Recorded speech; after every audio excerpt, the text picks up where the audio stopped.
অনেকদিন পর একটা ডেইলি ব্লগ নিয়ে চলে এসেছি আপনাদের মাঝে। সেদিন ডিসকনের নিউ ফ্লেভারটা ট্রাই করেছি, তার পাশাপাশি কি কি খাওয়া দাওয়া করলাম এবং পছন্দের কিছু প্রোডাক্টের রিভিউ শেয়ার করেছি। এবং এতদিনের গরমের পর এত সুন্দর ওয়েদার পেয়েও কেন রেস্ট নিতে পারলাম না, পড়াশোনার অনেক বেশি প্রেশার এবং প্রতিদিনের টুকিটাকি বিষয় নিয়ে থাকছে আজকের ব্লগটি। আসসালামু আলাইকুম everyone, welcome to another blog. অনেকদিন পরে এমন একটা ডেইলি ব্লগ নিয়ে এসেছি। ঘুম থেকে উঠেই তো দেখি যে অনেক সুন্দর রোদ উঠেছে, রোদের পাশাপাশি অনেক সুন্দর বাতাস থাকার কারণে কিন্তু ওয়েদারটা অনেক বেশি সুন্দর ছিল। এতদিন তো অনেক পরিমাণে গরম ছিল, তবে এই হঠাৎ বৃষ্টির পরে কিন্তু ওয়েদারটা অনেক বেশি সুন্দর হয়ে গিয়েছিল। একদমই গরম ছিল না, তার পাশাপাশি কিন্তু অনেক বেশি বাতাসও ছিল। তো ঘুম থেকে উঠে সবার আগে আমি আমার রুমটা গুছিয়ে নিয়েছি। আমার আবার ঘুম থেকে ওঠার পর যতক্ষণ পর্যন্ত রুম না গোছাবো ততক্ষণ পর্যন্ত ভালোই লাগবে। আর এটা হচ্ছে কি আমার রুম থেকে রুমের ভিউটা, আমার রুমের ভিউটা কিন্তু আমার কাছে অনেক বেশি ভালো লাগে। স্পেশালি বৃষ্টির সময় এই জায়গাটা দেখতে অনেক বেশি সুন্দর লাগে, একদম গ্রামীণ। যদিও আমাদের বাসাটা কিন্তু একদম গ্রামীণ এলাকায় না, বাট এখানকার ভিউটা একদম গ্রামের মতো। যাই হোক, তো আমার ছোট বোন স্কুল থেকে আসার সময় আইসক্রিমটা নিয়ে এসেছে সাথে। অনেকদিন ধরে বলছিল যে ডিসকনের নিউ ফ্লেভারটা ও ট্রাই করবে, তো সেদিন মনে করে ডিসকনের নিউ ফ্লেভার আইসক্রিমটা ও নিয়ে এসেছিল। ডিসকনের আগে ফ্লেভারটা আসলে আমার কাছে অত একটা ভালো লাগেনি। আমার কাছে মনে হয়েছে যে ভিতরে কফি সিরাপটার জন্য আইসক্রিমটা অনেক পরিমাণে তিতা লাগছিল। তো এই নতুন ফ্লেভারটা আমি জানি না ওরা কেন মাঝখানে ক্যারামেল দিয়েছে। এই ক্যারামেলটা দেওয়ার কারণে আইসক্রিমের ফ্লেভারটা একদম নষ্ট হয়ে গিয়েছে। যারা অতিরিক্ত মিষ্টি পছন্দ করেন তাদের কাছে হয়তো এই আইসক্রিমটা ভালো লাগতে পারে, বাট আমার কাছে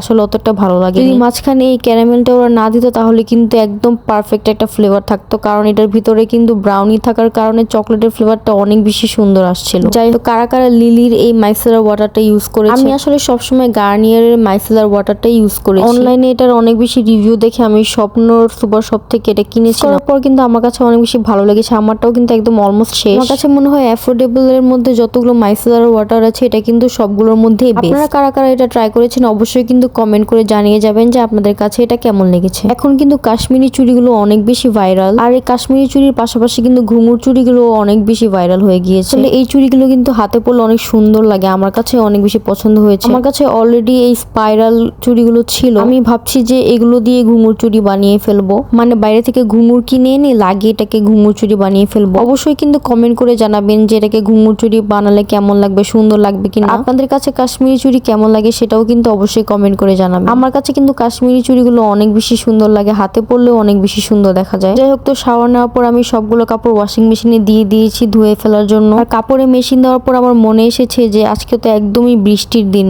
তো কাপড় কিভাবে শুকাতে দেবো এটা নিয়ে তো আমি একদম টেনশনে পড়ে গিয়েছিলাম। নিভিয়া ক্রিমটা তো আপনারা সবাই চিনেন, আমি যতই নামি দামি ময়শ্চারাইজার কিনি না কেন এই ময়শ্চারাইজারটা আমার কাছে সবচেয়ে বেস্ট। মানে আমার স্কিন যতটাই ড্রাই হোক না কেন এই ক্রিমটা দেওয়ার পর স্কিন একদম সফট হয়ে যায়। দেওয়ার পর কিন্তু আমার স্কিন অনেক বেশি গ্লোই, তার পাশাপাশি অনেক বেশি স্মুথ হয়। আমার টাইমের জন্য একটু ঠিক হলো এটা, কিন্তু অন্যান্য সময় লাগানোর জন্য একদম বেস্ট একটা ময়শ্চারাইজার। আর এখানে আমার ভ্যাজেল লিপ থেরাপিটাও একদম শেষ হয়ে গিয়েছে, নতুন কিনতে হবে। খালি কৌটোটা দেখে তো আমার একদম মন খারাপ হয়ে গিয়েছে যে আবার কিনতে হবে, একদম টাকা পয়সা তো এইগুলো কিনতে কিনতে শেষ হয়ে যাচ্ছে। আমি বারান্দায় গিয়ে দেখি যে রোদ একদম চলে গিয়েছে, আকাশ তো একদম অন্ধকার হয়ে গিয়েছিল, মনে হচ্ছিল যে একদম এখনই কালবৈশাখী ঝড় আসবে। যদিও আমি খুশি ছিলাম, কারণ আমার কাছে আসলে এই বৃষ্টির দিনের ওয়েদার গুলো অনেক বেশি ভালো লাগে। আপনাদের ফেভারিট ওয়েদার কোনটা অবশ্যই কিন্তু কমেন্ট করে জানাবেন। তো তারপর আমি আমার দুপুরে লাঞ্চটা নিয়ে চলে এসেছি। আজকে লাঞ্চে ছিল হচ্ছে গিয়ে ডিম ভুনা, তার পাশাপাশি ছিল চিংড়ি দিয়ে পুঁই শাক। আমি প্রথমে ডিম ভুনাটাই নিয়ে এসেছি, আর এটা কিন্তু আমাদের ছাদের মুরগি ডিম, তাই দেখতে একটু সাইজটা ছোট। আমার কাছে কিন্তু পার্সোনালি এই ডিম ভুনাটা অনেক বেশি মজা লাগে। আপনাদের কার কাছে কেমন লাগে অবশ্যই কিন্তু কমেন্ট করে জানাবেন। তো এই তো আমি একটা সিরিজ বের করে এটা দেখতে দেখতে এখন আমার লাঞ্চটা করে নিব।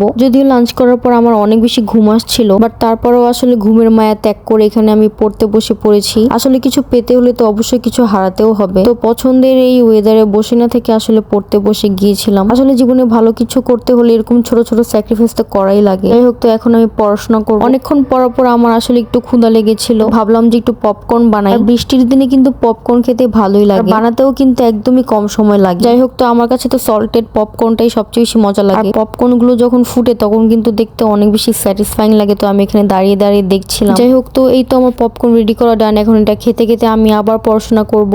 তো পড়াশোনা শেষে আমি আর আমার ছোট বোন ডিসাইড করি যে এখন কাঁচা আমের ভর্তা বানাবো। সেটার জন্য আমি এখানে কাঁচা আমটাকে অনেক সুন্দর করে ধুয়ে নিচ্ছিলাম, পরিমাণ মতো লবণ, পরিমাণ মতো চিনি এবং অনেকগুলো চিলি ফ্লেক্স দিয়ে মাখিয়ে নিয়েছিলাম কাঁচা আম ভর্তা। আমি কিন্তু পাকা আম খেতে একদমই পছন্দ করি না, আমার কাছে কাঁচা আমটাই অনেক বেশি পছন্দ। যাই হোক, তো কথা বলতে বলতে এখানে আমার কাঁচা আম মাখা শেষ। খেতেও কিন্তু অনেক বেশি মজা হয়েছিল এটা। তারপর সন্ধ্যার পরে আমার আব্বু নিয়ে এসেছিল চটপটি। আমার আব্বু সবসময় কিন্তু এই চটপটিটা নিয়ে আসে আমাদের জন্য, এটা খেতে কিন্তু অনেক বেশি মজা হয়ে থাকে। আর অন্যান্য অন্যান্য চটপটি থেকে কিন্তু এটা অনেকটাই ফ্রেশ, মানে দেখলেই মনে হয় যে ভালো পরিবেশে তৈরি করা। তবে আমাদের কাছে মনে হয় যে এটাতে টক অনেক কম পরিমাণে দেওয়া থাকে, তো আমরা একটা লেবু এটাতে চিপড়িয়ে নিচ্ছিলাম। আর দেখেই তো বুঝতে পারতেছেন যে এটা কিন্তু খেতে অনেক বেশি মজা। যাই হোক, তো অনেকগুলো লেবু চিপড়ে এখন আমি সবকিছু মিক্স করে নিচ্ছিলাম। টেস্ট করার পর আমার কাছে মনে হয়েছিল যে সবকিছু ঠিক আছে, কিন্তু একটু লবণ লাগবে। তো আমার ছোট বোন এখানে হচ্ছে কি হালকা লবণ দিয়ে দিচ্ছিল।